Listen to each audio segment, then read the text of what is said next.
Ridge has believed there's life elsewhere in the universe for several years.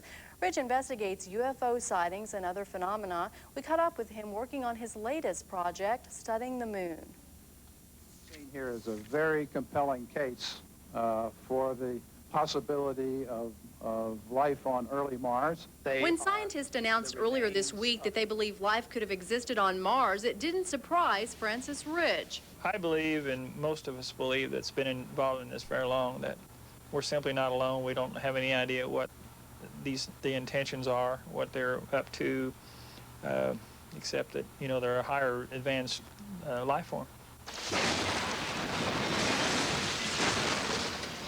The summer blockbuster hit Independence Day is based on the Roswell incident in which an alien aircraft crashed and the U.S. government allegedly retrieved the craft and aliens. He went out to the ranch to pick up this debris, and it was very thin. It was lightweight like aluminum, but you couldn't cut it, you couldn't burn it. They took a sledgehammer and hit it and couldn't dent it.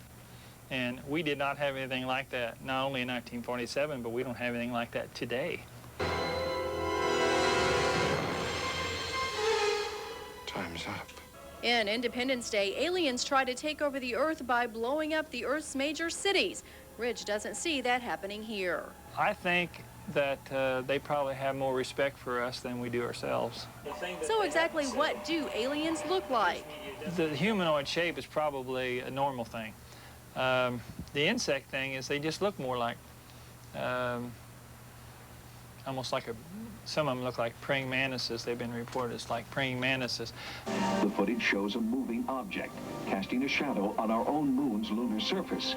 Ridge is now focusing his attention on the moon. He uses this telescope in his front yard. A camera is mounted on top, and he studies the video. If ET is real, and I'm convinced of that now, I was probably convinced of that quite a few years ago, then the chance of seeing something going on between, here, say here, the moon is higher than going to an observation post or even going to a UFO site, because UFOs seem to have a control of the situation where they don't want to be seen.